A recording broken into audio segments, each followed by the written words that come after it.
bienvenue sur ce nouvel épisode de mon podcast créatif. Donc moi je suis la pivoine noire dans la vraie vie, Maureen. Je suis tellement perturbée sur cette histoire d'intro. Bon, voilà, c'est... Ceux qui sont sur Instagram savent peut-être de quoi je veux parler. Bref, c'est la pivoine noire. Nous revoilà pour un nouvel épisode depuis bien longtemps. Alors je vais commencer par quoi? Par vous souhaiter la bonne année. Bah, ça mange pas de pain, hein. Donc on va dire qu'on souhaite le meilleur. Et puis, advienne que pourra. Donc, bref, me revoilà. Donc vous voyez sous un format, enfin sous une forme en tout cas un petit peu différente. J'ai envie de changer et je cherche depuis un moment maintenant, vous l'avez sans doute remarqué, une autre façon de faire les podcasts. Donc là je vais vous proposer quelque chose d'un petit peu différent, puis vous me direz si ça vous convient comme ça, ce que vous en pensez. Pour commencer, un petit mot sur ce que je porte aujourd'hui. Il s'agit d'un pull que j'ai tricoté il y a fort longtemps, en laine la Féfile. Je ne me souviens plus comment il s'appelle, je vous mets les références évidemment à l'écran et en barre d'infos. Qui se présente comme ceci. Alors j'ai tricoté les manches un peu trop courtes comme je l'ai fait très souvent. Et ce pull me pose un cas de conscience parce que je ne sais pas si j'aime ou pas. En fait quand je le porte je me dis ah ouais il est chouette. Et quand il est dans l'armoire j'ai jamais envie de le mettre. Je ne sais pas pourquoi. Donc si vous avez une explication. Alors c'est sûr que les manches bicolores c'est peut-être pas facile à assumer. Mais est-ce que c'est que ça? Je ne sais pas. La laine est vraiment chouette. En tout cas elle vit très bien. Je vous laisse admirer ce travail de speckle. Que je trouve vraiment très beau. Sur ce côté là c'est plus un faux uni. Et le vert olive là est également plutôt un faux uni. Et il y a tout un jeu de rangs raccourcis, je me rappelle, c'était assez marrant à faire. Mes derniers projets finis récemment. Alors en tricot, j'ai terminé, vous l'avez peut-être vu sur Instagram aussi, mon octopus sweater. Enfin terminé, il est en train de bloquer, j'ai pas rentré les fils. Et ça, on en parlera dans une autre vidéo. Vous allez comprendre pourquoi après. J'ai terminé également des mitaines qui ont été en fait très vite. Je voulais me faire des mitaines en jacquard et finalement la couleur, enfin je sais pas, ça a pas matché et je me suis dit que c'était quand même dommage de pas les finir. Donc je les ai proposées à ma mère et ça lui a beaucoup plu. Donc je vous mettrai une photo du résultat terminé quelque part par là. C'est les Edita Mix, je crois, sur Ravelry. Très simple, un patron qui se répète, enfin vraiment le motif se répète, ça, il se retient très bien. Et j'ai pu tester sur ce petit projet cette histoire de dominance des couleurs, auquel je ne croyais pas du tout. Et je m'étais dit non mais je vais pas, en plus de devoir gérer le jacquard, la tension, le croisé des fils et tout ça, devoir gérer quelle couleur est au-dessus de laquelle, et en fait si ça fait une grosse différence. je dois bien reconnaître que j'ai eu tort, et que si ça fait une grosse différence. Donc peut-être que j'aurais pu améliorer mon octopus sweater, si je l'avais su plus tôt. Mais bref, on a dit qu'on n'en parlait pas cette fois-ci. Donc ça c'était le petit projet vraiment rapide, et c'est un patron gratuit en plus. Donc voilà, je l'ai fait avec des laines, des vieilles laines qu'on m'a offert il y a... Enfin pas au Noël là, au Noël 2019. Mon meilleur ami qui m'a gracieusement donné toutes les laines que sa maman ne voulait plus. Donc ça représente, toutes les laines que sa maman ne voulait plus, ça représente deux sacs. Voilà, donc j'ai vraiment de quoi faire. Et donc j'utilise dans des petits projets ou pas mal dans des couvertures, mais ça aussi on en reparlera, ne vous inquiétez pas. Et sinon, qu'est-ce que j'ai fini récemment? Oui, qu'est-ce que j'ai fini récemment en tricot? Un cadeau de Noël bien sûr. J'ai tricoté le Clint cardigan de Morissette C, que j'ai offert en cadeau de Noël. Donc j'ai filmé une petite partie que je vais vous intégrer juste là pour vous présenter le projet, puisque maintenant je ne l'ai plus. Donc nous revoilà dans le passé pour parler donc de ce pull que je vous décroche tout de suite. Il s'agit du Clint, du cache-cœur Clint de Morissette C. Donc le voilà. Je l'ai tricoté donc comme la personne à qui je l'offre me l'a demandé, dans une laine Katia coton mérino. Hop, on a les cheveux. Donc coloris blanc. Et voilà ce que ça donne. Donc c'est une très jolie pièce, très intemporelle, et j'aime bien les finitions parce que vous voyez, le bord ici, l'encolure, est fini avec un I-cord. Tout le long de l'encolure, c'est un I-cord. Il y a également un I-cord en fait qui sert de ceinture ici. Et vous avez comme une boutonnière en fait qui permet de faire sortir l'I-cord derrière pour le fermer. Donc c'était très sympa à tricoter, honnêtement, c'est pas compliqué parce que bah, c'est du jersey tout partout. Hein. Il y a juste à voilà, faire les diminutions ici avec l'I-cord en même temps, mais c'est quand même relativement simple. Hein. Je crois pas que j'avais fait de modifications. On a des manches voilà, qui commencent assez bas et qui se finissent un petit peu ballon comme ça. C'est très délicat. Alors je vérifie, est-ce que j'avais d'autres choses à vous dire à ce sujet-là? Je ne crois pas. Hormis que bah, c'est la première fois que j'offre une pièce comme ça à quelqu'un qui n'est pas de ma famille.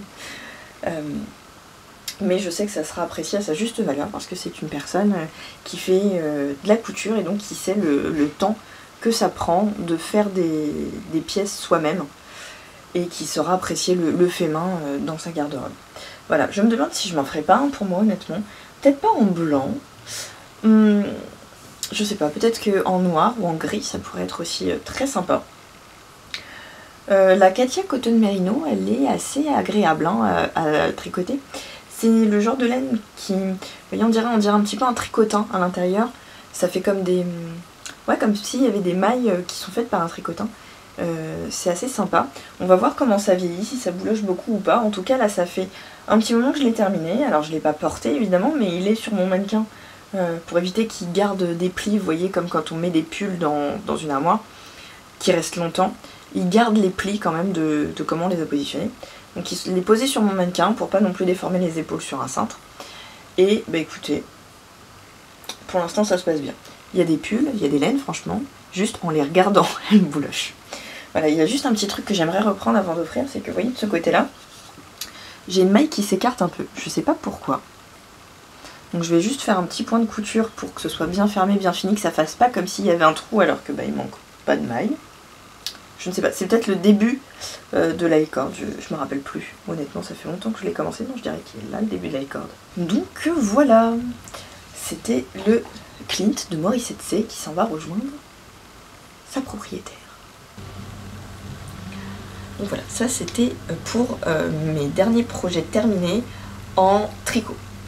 Mes derniers projets terminés en couture, j'ai finalement assez peu de choses à vous montrer.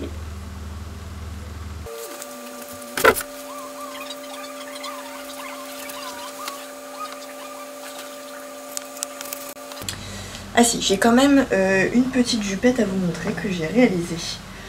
Vraiment il y a quelques jours. Alors, boutonnez, vous rendrez mieux compte de ce à quoi elle ressemble. Il s'agit de la Sister Mini de Vanessa Pouzet dans sa version Aki. Oh bah, qu'est-ce qui se passe? On ne voit plus rien.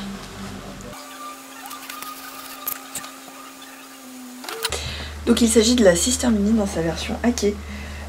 Par... oh, je ne me rappelle plus de son pseudo, je vous mets tout ça bien sûr en barre d'infos. Pour en faire cette version au boutonnage asymétrique, que je trouve très très sympa. Il me restait ce coupon de velours rouge, je crois que je l'avais eu chez Filetic. J'ai un doute. Il me restait vraiment un petit bout. Donc j'ai pu faire ça, et ensuite j'étais bien embêtée pour tailler le dos. Alors... Du coup, je ne sais pas si vous vous en rendez bien compte, mais j'ai fait une découpe dans le dos, en V comme ça, qui est très très sympa au porté, et qui m'a surtout permis de faire rentrer la pièce d'eau dans le coupon qui me restait, parce qu'elle rentrait pas en entier, j'ai dû la faire en 2 fois. Et donc cette découpe là m'a permis de la faire rentrer. La jupe est entièrement doublée, donc ça fait bien sûr des finitions vraiment, vraiment chouettes. Et au départ j'étais partie pour faire un vrai boutonnage, parce que j'aurais pu faire un zip, hein, mais j'étais partie pour faire un vrai boutonnage. Je me suis rendu compte que les boutons que j'avais choisis étaient trop gros et je pouvais pas le faire en fait les mettre dans mon pied à boutonnière de machine à coudre. Donc j'étais un peu embêtée parce que ça aurait voulu dire que je les fasse à la machine mais pas de façon automatique, et j'avais peur qu'ils soient pas tous pareils et que ça fasse bizarre sur la jupe. Donc ce que j'ai fait, c'est que j'ai cousu des pressions à la main à l'intérieur.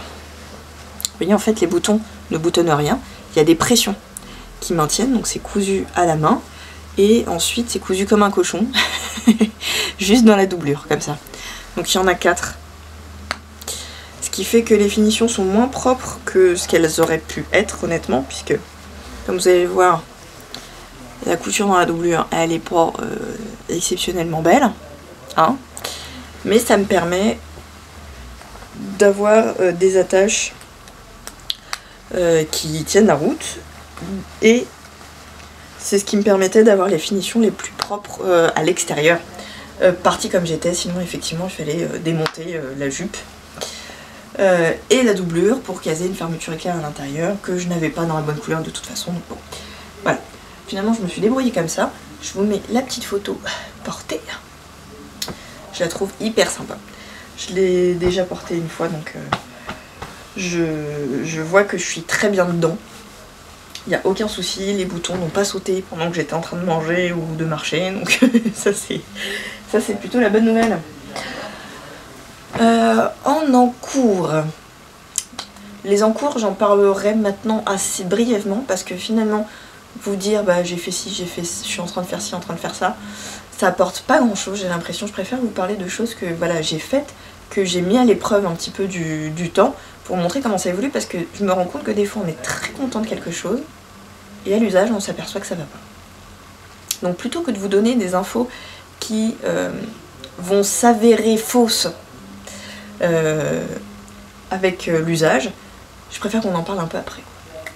Donc tout simple, pour l'instant en tricot je suis en train de faire le col Pilar de Yarnflex. Donc j'en suis là, je crois que j'ai fait la moitié, la longueur. En fait on tricote en rond comme ça, et si j'ai bien compris on va avoir un grand tube et on va rassembler les deux bouts, voilà. Donc c'est vraiment très chouette, j'ai trouvé ce modèle, parce qu'en fait c'est plein de torsades différentes. Oups là. Plein de torsades différentes, donc ça permet d'expérimenter plusieurs motifs. Je trouve ça très très chouette, notamment, ah voilà, j'aime bien ce point là, vous voyez, ça je trouve ça très joli. Donc bah ça avance pas ultra vite, hein. Je tricote en 3, donc c'est quand même pas très épais. Ceci dit c'est simple à suivre, hein. Faut faire la grille et puis la recommencer, hein. J'ai mis un marqueur entre chaque motif, je trouve ça plus simple pour me rappeler où j'en étais quand je dois m'arrêter au milieu d'un rang.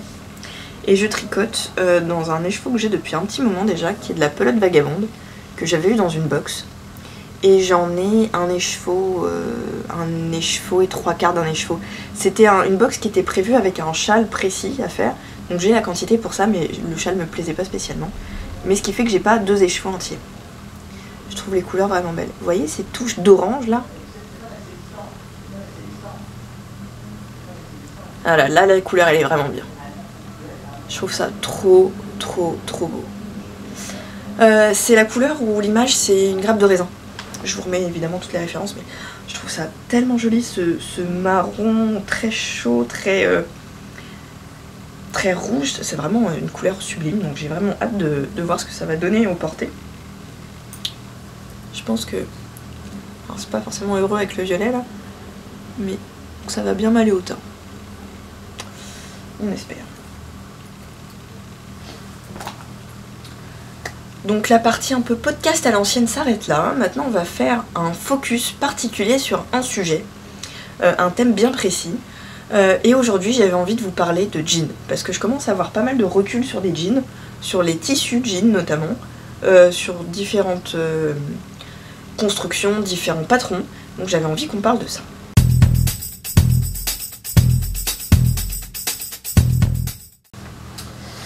Alors j'en ai cousu vraiment un certain nombre, mais là j'en ai sélectionné 3 pour vous montrer. Donc le plus récent que j'ai fait, le premier et un intermédiaire. Donc l'idée est de faire tous vraiment de A à Z. Le premier que j'ai fait, c'est celui-ci. C'était avec le cours artisan et donc le patron artisan. J'avais choisi ce patron là pour commencer parce que c'est un jean avec une coupe très très large. Donc je me suis dit comme ça je me concentre vraiment sur le montage du jean et les ajustements c'est pas le problème hein, puisque la coupe est large donc ça, voilà, ça sera simple. J'avais choisi ce tissu que j'avais acheté chez Atelier de la Création dans un salon, donc impossible de vous retrouver combien ça m'avait coûté, mais je vais essayer de voir s'il y a des équivalents toujours sur le site d'Atelier de la Création. Donc celui-là c'est le premier, ça fait un moment que je l'ai cousu. Vous voyez le jean c'est déjà bien usé, et c'est ça que j'aime hein, moi dans ces matières un petit peu brutes, c'est la façon dont elles prennent l'usure, et je trouve que c'est vraiment très chouette. Regardez là sur les cuisses, l'usure que ça a pris, je l'ai bien porté. Hein. C'était mon jean de garde. Donc, il en a vu. Voilà. Et c'est là que j'ai commencé à faire des petites broderies yeux sur les poches. Parce que ceux qui parlent dans mon dos, mon cul les contemple. Et littéralement maintenant. Voilà. Donc je l'avais trouvé très très bien. Vous voyez que la braguette, elle est pas si mal faite pour ma première. Il y a juste en bas où ça se chevauche un petit peu moins bien. Mais enfin, c'est pas si mal. Et je trouve que vraiment le tissu est très très chouette. Donc je vous montre ce que ça donne porté. Donc le voilà porté, vous voyez, il est taille normale, hein, mon nombril est là. Je trouve que derrière c'est pas mal. Hein. Au niveau du tombé, les jambes en revanche sont quand même très très larges. Même à la cuisse, hein, j'ai un peu de place, j'ai tout ça des enceintes. Quand même. Mais c'est vraiment pas mal, il est assez léger. Il est assez souple. Il n'est pas du tout élastané, donc c'est bien qu'il soit à cette largeur. En termes de taille, il est un petit peu large. Mais enfin, ça va.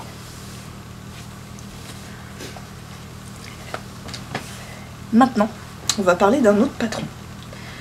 C'est le Ginger Jean de Closet Case, que j'ai réalisé plein de fois.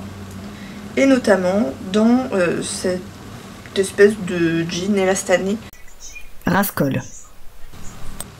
Donc c'était avant que j'ai une surjeteuse, ce qui explique ces finitions dégueulasses.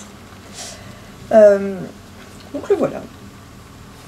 Il est beaucoup plus léger, beaucoup plus souple. Il fait moins de jean honnêtement. Au toucher. Voilà l'usure que ça m'a fait. C'est quand même pas mal. L'usure est quand même pas mal. Hop. Maintenant, vous voyez, la braguette. J'ai toujours eu ce problème avec les Ginger. Il y a un truc qui se passe avec la braguette qui fait qu'elle se chevauche mal. J'arrive pas à faire ça bien. Et en plus, elle a tendance à s'écarter, mais je crois que j'ai fait des points à la main pour maintenir le truc. J'avais mis une belle chute Riffle Pepper dans les poches, que j'adore. Et là j'avais fait une erreur, j'avais coupé la ceinture en une seule fois et j'avais plus de quoi la recouper. Donc j'ai fait une ceinture simple au lieu de faire une ceinture double. Et ça j'avoue, c'est ma faute. Je vais vous montrer ce que ça donne porté. Donc voilà, vous voyez, la braguette c'est quand même pas bien nette. Je crois que les poches à l'intérieur ça sera quand même plus chouette. La poche elle a une profondeur qui est pas inintéressante. Hein. Comparé à d'autres poches, franchement c'est pas mal. Hop. Mon nombril est toujours là. Derrière, ça vous donne ça.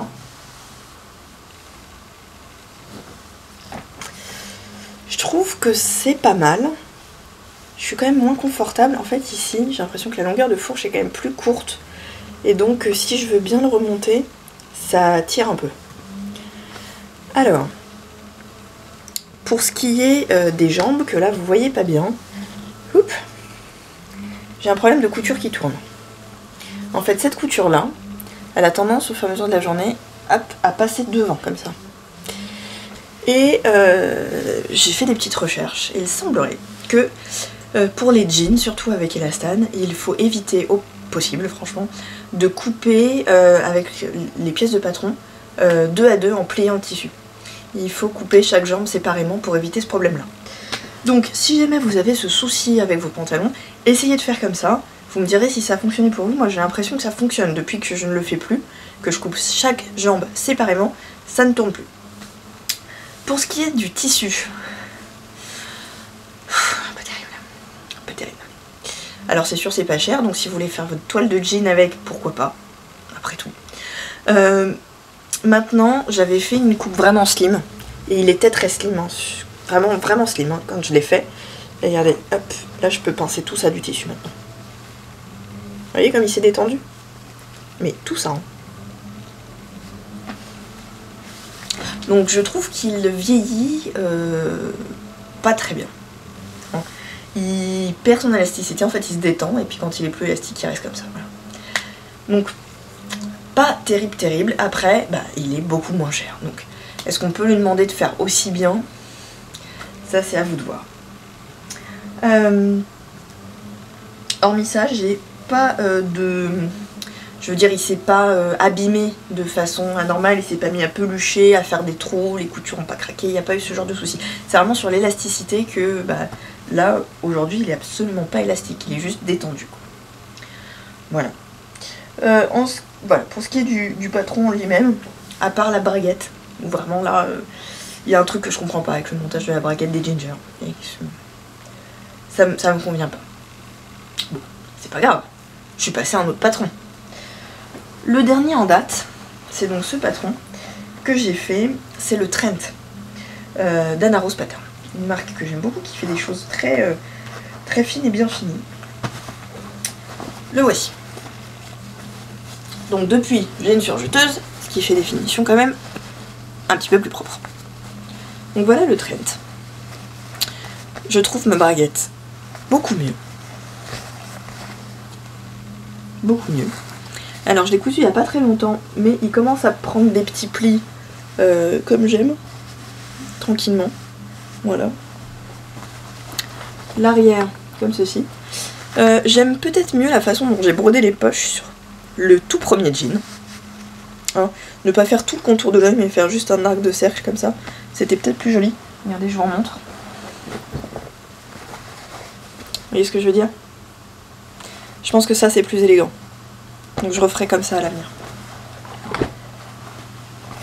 J'ai surpiqué avec un fil un petit peu plus orangé que d'habitude. Je trouve pas ça hideux. Franchement, c'est pas mal. Hein. Pour le montage du jean, pas de problème. Explication limpide. Malgré le fait qu'il n'y ait pas beaucoup de schémas quand vous achetez le patron, parce que, attention, en fait, vous avez des liens vers des tutos pour les poches plaquées et pour la braguette, donc qui ne sont pas dans les pages que vous pourriez imprimer quand vous achetez le PDF en fait. Vous voyez ce que je veux dire? Dans le PDF, vous allez avoir des liens qui vont vous amener vers d'autres endroits où vous avez les tutos. Donc ne vous affolez pas en fait. Hein. C'est vraiment, vraiment bien fait, je suis très contente. Et là où je suis très contente, c'est le tissu. Je cherchais un tissu jean, si possible, GOTS. Pourquoi? En fait, pour une raison très très simple, c'est que je me renseignais en fait sur les différents labels, essayer de comprendre un petit peu qu'est-ce que ça veut dire EcoCert, qu'est-ce que ça veut dire GOTS, etc. Parce que toutes ces questions-là m'intéressent beaucoup, même au quotidien, dans l'alimentation, enfin, bref, je me renseigne beaucoup là-dessus. Et donc je lisais ce que signifie GOTS, et j'ai vu que ça garantit donc aussi des conditions de travail pour les gens qui produisent ce que vous achetez, et notamment ça interdit le travail des enfants. Et là, j'ai eu un flashback. Je me suis souvenue, petite, c'était peut-être 7 ans, quelque chose comme ça, où je ne sais absolument pas pourquoi, peut-être on parlait du fait que on avait de la chance d'avoir l'école publique obligatoire, machin, qui me disait qu'il y avait des pays où les enfants travaillaient, et que par exemple, nos vêtements Nike étaient fabriqués par des enfants. Et je me rappelle que quand j'ai appris ça, je me suis dit, mais comment ça se fait que je l'apprends par mon instinct, en fait. Je devrais l'apprendre aux infos. Ça devrait être un scandale.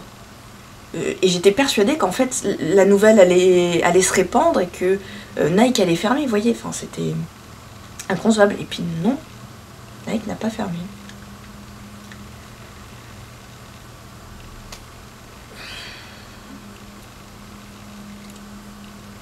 Et jamais je me suis dit qu'en fait, c'était le cas pour la plupart des vêtements qu'on avait.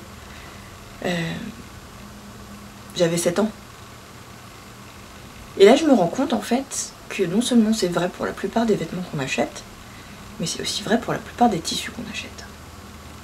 Et là, je me dis que ça rentrait en contradiction un petit peu avec la philosophie créatrice que j'essaye beaucoup de transmettre aux gens et de transmettre aussi via le podcast, c'est amusez-vous. Si la couture et le tricot, c'est pas votre métier, il faut pas vous mettre la pression, il faut surtout vous amuser. Et j'ai plus envie en fait de m'amuser aux dépens d'autres êtres humains. On va plomber l'ambiance là.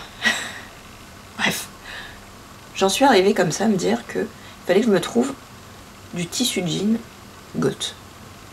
Et j'ai cherché beaucoup. Et j'ai eu beaucoup de mal à trouver. J'ai eu beaucoup de mal à trouver. Et je reste légèrement perplexe. Parce qu'en fait, j'ai regardé, je suis tombée sur la marque 1083, qui fabrique des jeans, mais qui vend aussi le tissu de leur jean au rouleau. Et ça s'appelle 1083 parce que le jean est fabriqué en France, et 1083 c'est la distance des 2 villes les plus éloignées de France, donc tout est fait dans ce périmètre au maximum, au plus loin de 1083 km de chez vous. Voilà. En gros c'est un petit peu ça la philosophie du truc. Et donc j'ai essayé de me renseigner sur leur jean, leur matière, le denim je veux dire. Donc je crois que sur leur site c'est affiché en coton bio. Point, sans label, sans rien, ce qui ne veut rien dire. Hein. Donc je leur ai posé la question directement de savoir ce qu'ils entendaient par tissu bio. Et donc je vous dis ce que ça raconte. Toutes nos toiles sont certifiées Origine France garantie, avec un site pour aller voir le label. Donc nos jeans et toiles vendus au mètre parcourent 97% de kilomètres en moins qu'un jean conventionnel. De plus, toutes nos toiles en jean 1083 sont depuis nos débuts en 2013 en coton biologique certifié GOTS et au Ecotex. Le label GOTS garantit un mode de production écologique et socialement responsable, etc. Donc là, elle m'explique ce que ça signifie, très bien. Et elle me donne un lien également pour aller voir par moi-même ces infos-là. Le coton bio, parce que ça, c'est la fabrication de la toile qui est faite en France. Mais le matériau, vraiment le coton, d'où il vient.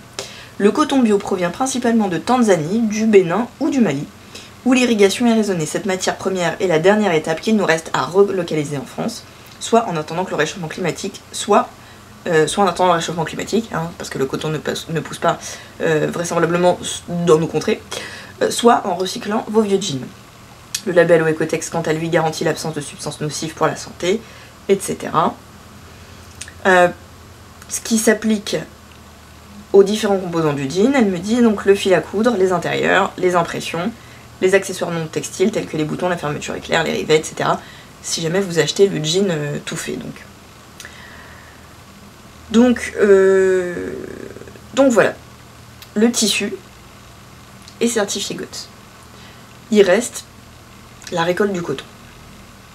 Je pense que vraiment, si vous avez d'autres ressources, en termes de jeans avec des certifications, ça m'intéresse énormément et je pense que ça intéresse pas mal d'entre nous, donc n'hésitez pas à partager vos adresses en commentaire. En tout cas, voilà l'information la plus complète que j'ai pu avoir et je leur ai suggéré ensuite de mettre ça un petit peu plus en avant parce que moi, honnêtement, hein, en toute honnêteté, quand je fais mes recherches et que je vois tissu bio sans rien d'autre, je me méfie. Je me dis que si on a un label, on a envie de le faire valoir. Et donc on l'affiche, et si on l'affiche pas, c'est qu'il y a un loup. Donc bon. Maintenant, elle m'a donné une information très complète, donc je leur fais confiance. Hein. Mais voilà, je pense que c'est un sujet qui va revenir dans différents épisodes, donc n'hésitez pas à en parler si vous avez des adresses. J'en connais quelques-unes. Pourquoi on ne se ferait pas un répertoire d'adresses de mercerie en ligne ou physique qui ont des tissus intéressants de ce côté-là, parce que c'est pas toujours facile de faire ses recherches tout seul dans son coin. Donc voilà ce que j'ai utilisé, et honnêtement la qualité du tissu, voilà, vraiment en comparant aux autres, est vraiment très très bien. Alors il a moins vécu que les autres. Pour l'instant il reste très élastique, il n'a pas du tout perdu de son élasticité. Donc il est vraiment très sympa, il est plus lourd que les deux autres. Je sais pas si on peut s'en rendre compte. Donc ça c'est le artisan, le premier. Ah bah l'autre il est sur mes fesses. Voilà, donc le denim, atelier de la création. Le denim Rascol. Et le denim 1083. Je sais pas trop ce que j'essaye de faire là. Est-ce que vous voyez le drapé? Alors attendez. Voilà. Atelier de la création. Rascol. Très mou. 1083. Qui a quand même plus de tenue. Voilà. Donc je suis vraiment contente de cet achat. C'est pas donné. Mais un jean, honnêtement, c'est quand même pas une pièce qui est amenée à passer de mode tout de suite. C'est quand même le genre de choses où j'ai envie d'aller vers la qualité, honnêtement. Quand on se fait une petite blouse, voilà, je peux comprendre. Puis de toute façon, on n'a pas tous l'argent à mettre pour voilà. Mais sur des pièces comme ça, c'est là que ça vaut le coup, à mon sens. Donc je vous le passe. Donc là, on regarde surtout du coup le patron du pantalon trend. Vous voyez, là les poches sont quand même assez petites. Je rentre pas ma main en entier. Ça pourrait mériter d'être un petit peu plus creusé. Ensuite, le tombé, je le trouve vraiment bien. Par contre, alors en fait, à ce niveau-là, il est bien. Vous voyez, là, il épouse juste la hanche. Je suis pas dans l'aisance négative, mais j'ai pas de surplus non plus. Vous voyez. Par contre, j'ai fait un 38 hein, pour info. C'est au niveau de la taille où là, vraiment, j'ai de la place. Mais vraiment, vraiment fort. Un petit peu devant aussi, mais surtout derrière. Vous voyez. Je pourrais... Hop, voilà. Je pourrais ajuster en enlevant tout ça là. Et vraiment au niveau de la ceinture, hein, pas à ce niveau-là. Voilà. Au niveau de la jambe, j'ai absolument pas mon problème de couture qui tourne. Alors dans ce patron, il n'y a pas de surpiqûre comme sur un jean habituellement prévu à l'intérieur. Donc si vous voulez le faire, n'oubliez pas de rajouter. Parce que les explications vont pas vous dire de le faire. Et j'aurais bien aimé y penser honnêtement. Moi j'aime bien. Voilà. Donc j'ai pas ce problème de couture qui tourne parce que j'ai bien coupé mes pièces à plat. Et une par une. Voilà.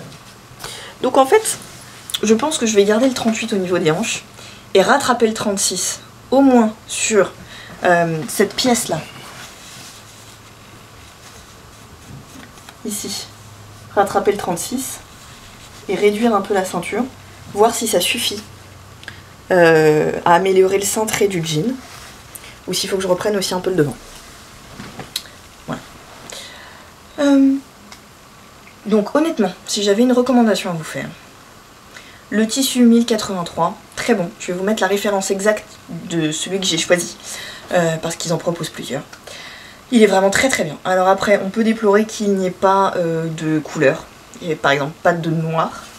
Et ça c'est vrai que j'aurais bien aimé me faire un jean noir, mais bon. Donc ce tissu vraiment je vous le recommande, je le trouve très très bien. Le tissu Rascol. pour votre toile peut-être. Ensuite en termes de patron, le Trent je le trouve vraiment chouette, bien expliqué. Je préfère que le Ginger. Après, je me dis que c'est moi qui n'ai pas compris quelque chose parce que le Ginger, il a été fait et refait. Et j'ai pas entendu d'autres gens se plaindre du montage de la braguette. Donc c'est moi qui n'ai pas compris probablement, mais voilà. pour info, donc les différents jeans que j'ai cousus.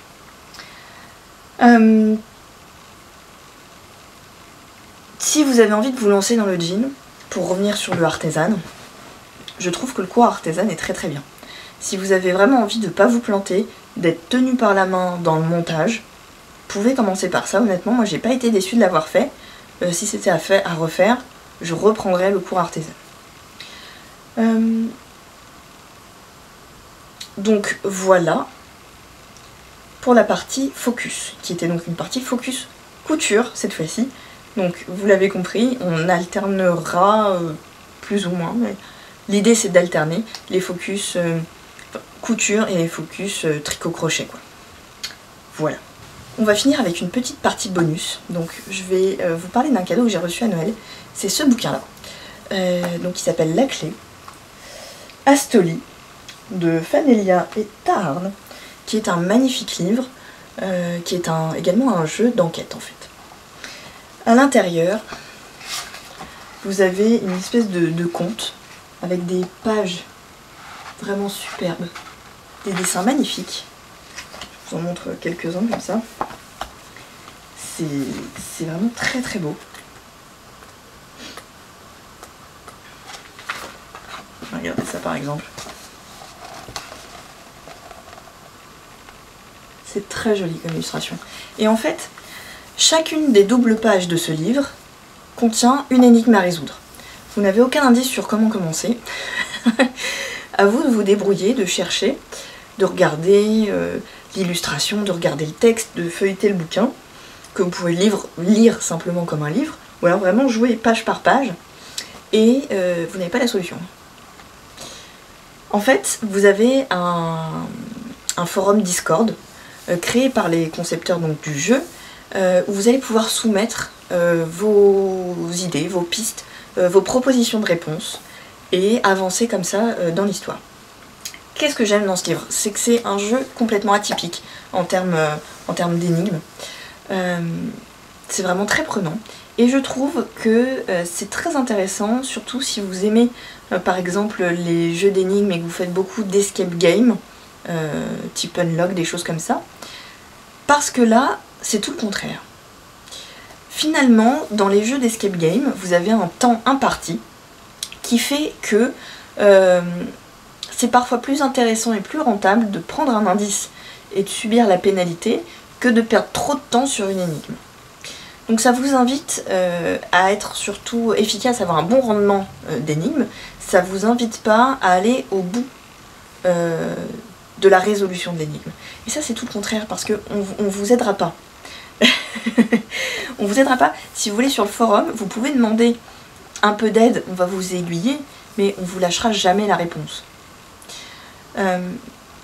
Donc parfois vous allez passer 1 heure sur une page, puis vous allez repenser le lendemain, le surlendemain, puis d'un coup vous allez dire attendez, je crois que c'est ça, vous allez revenir dessus, et ça peut vous prendre plusieurs jours de résoudre une énigme. Alors je vous dis pas plusieurs jours en restant le nez dedans, hein.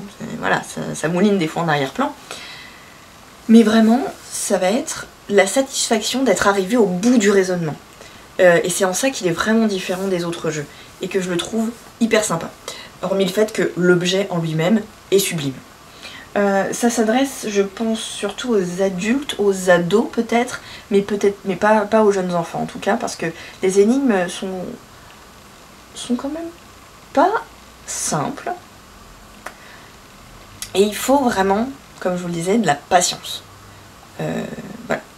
Un enfant va avoir besoin, je pense, d'avoir la récompense plus rapidement pour être encouragé à persister que ce que va offrir ce bouquin, à moins que vous ne jouiez en famille avec les adultes aussi, pourquoi pas, on peut imaginer ça, après ça dépend évidemment des enfants, hein, parce que j'aime pas qu'on mette trop de limites non plus aux enfants en fonction de leur âge, leur dire voilà, ça dépend carrément des gosses quoi. Mais voilà, sachez que c'est pas fait pour au départ, après, à voir avec vos enfants. Voilà. J'espère que ce format vous a plu. Donc une partie un peu traditionnelle, on va dire, une partie focus et une partie bonus, parce qu'il y a plein de choses en fait dans la vie qui m'ambiancent et que j'ai envie de partager avec vous. On verra quand est-ce que le prochain sortira. J'ai déjà des idées de thèmes focus pour plusieurs épisodes. Donc si vous avez des suggestions, allez-y, allez-y, ça peut m'inciter à tourner plus fréquemment peut-être. Je vous fais des gros bisous et je vous dis